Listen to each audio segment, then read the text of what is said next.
Ça y est, Koh-Lanta c'est fini, ça reviendra à la rentrée pour un All-Star qui promet déjà, mais en attendant on vous propose un petit retour en arrière avec les meilleurs moments de cette saison des armes secrètes.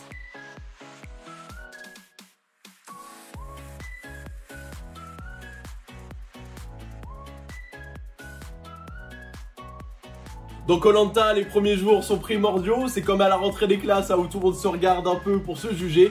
Mais pas de bol pour Elodie qui, sur la première épreuve d'immunité, a fait une grosse chute.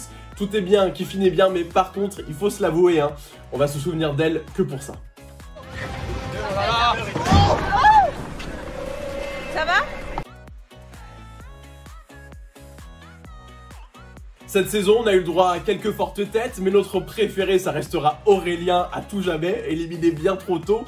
On peut pas lui reprocher de ne pas avoir joué son rôle de capitaine d'équipe, mais peut-être qu'il a pris les choses un peu trop à cœur. La preuve avec cette somptueuse phrase qu'il a sortie au moment de son départ. Je pense que oui, je risque de leur manquer, tant d'un point de vue physique que d'un point de vue intellect. Oui, je le pense.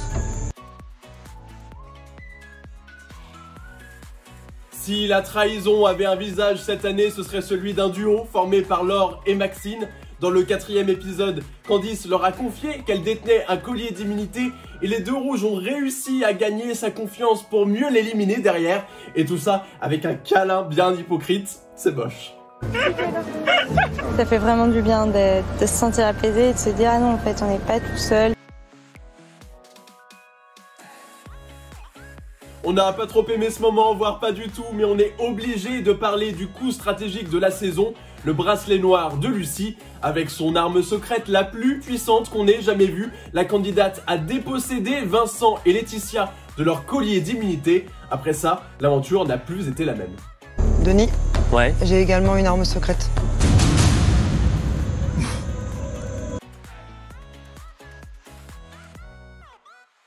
C'était bien évidemment impossible que l'on revienne sur les meilleurs moments de cette saison sans parler des punchlines de Vincent. C'était un très bon joueur, mais en plus de ça, il nous a régalé chaque semaine avec ses petites phrases, surtout celles en anglais. On en veut clairement plus.